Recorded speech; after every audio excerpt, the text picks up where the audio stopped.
అందరికీ నమస్తే. నేను doctor Rajyalakshmi, ayurvedic general physician, Ayurkalpa ayurvedic clinic and panchakarma centre. ఇవాళ టాపిక్ ఏంటంటే ముఖ్యంగా చిన్నపిల్లల్లో జలుబు దగ్గు లాంటి సమస్యలు. సో మనం చూస్తూ ఉంటాం చాలామంది పిల్లలు పక్కన పిల్లలకి ఎవరికైనా జలుబు దగ్గు ఉంటే వీళ్ళకి కూడా స్ప్రెడ్ అయిపోతూ ఉంటుందన్నమాట తొందరగా. సో ఇదంతా దేనికంటే సింబల్ అంటే వీళ్ళకి సరిగ్గా ఇమ్యూనిటీ లేకుంటే తొందరగా ఈ అంటువ్యాధులు ఒకరి నుంచి ఒకరికి వ్యాపిస్తూ ఉంటాయన్నమాట. సో ఇది అవాయిడ్ చేయాలంటే వాళ్ళకు రెగ్యులర్గా మనము ఇమ్యూనిటీని పెంచే ఆహారాన్ని రెగ్యులర్గా ఇస్తూ ఉండాలన్నమాట. అందులో మొదటి స్థానం వచ్చి నా ఉసిరి అన్నమాట. ఉసిరి ఎలాంటి ఫామ్లో అయినా పిల్లలకి రెగ్యులర్గా ఇస్తూ ఉండడం వల్ల వాళ్ళకు ఇమ్యూనిటీ అనేది బాగా డెవలప్ అవుతుంది. సో సీజనల్గా వచ్చే వ్యాధులు ఉన్నప్పుడు మనము ఒక నెల ముందు నుంచే, అంటే ఇప్పుడు మనకు వింటర్ వస్తుందంటే ఒక నెల ముందు నుంచే వాళ్ళకి ఉసిరి చూర్ణాన్ని ఇవ్వడం వల్ల చాలా వరకు ఇవి మనము ప్రివెంట్ చేయొచ్చు అనమాట.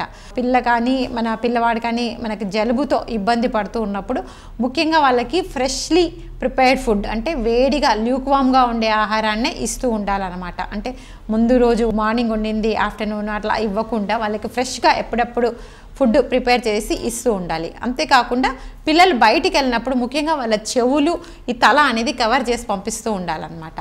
సో ఈ రెండింటితో పాటు ఒక చిన్న రెమెడీ, హోమ్ రెమెడీ ఏంటంటే వాళ్ళకి తేనె అనేది రెగ్యులర్గా ఇవ్వండి. అంటే ఫ్లమ్ ఉన్నప్పుడు అయితే ఏమి, జలుబు దగ్గు రెండు ఉండి ఫ్లమ్తో కూడి ఉంటే కూడా తేనె అనేది రెగ్యులర్గా 1-2 స్పూన్లు ఇవ్వడం వల్ల ఏంటంటే తేనె అనేది ముఖ్యంగా ఈ కఫాన్ని లిక్విఫై చేసి బయటకు వచ్చేదానికి తోడ్పడుతుంది అనమాట. సో తేనెను రెగ్యులర్గా ఇవ్వడం వల్ల కూడా వాళ్ళు ఎక్కువగా దగ్గేది అంటే లోపల కఫంతో కూడిన దగ్గు తగ్గే అవకాశం ఉందన్నమాట. అంతేకాకుండా వాళ్ళకి ఎక్కువగా చాలామంది పిల్లలు నైట్ పడుకున్నప్పుడు ఎక్కువగా అనీజీతో ఊపిరాడక ఇబ్బంది పడుతూ ఉంటారనమాట. అలాంటి వాళ్ళకి ఒక మంచి ఔషధయోగం చెప్తారు ఆయుర్వేదంలో. మనకి ఇది ఎనీ ఆయుర్వేదిక్ స్టోర్స్లో దొరుకుతుంది. అదేంటంటే కర్పూరాది తైలం అని దొరుకుతుంది అనమాట.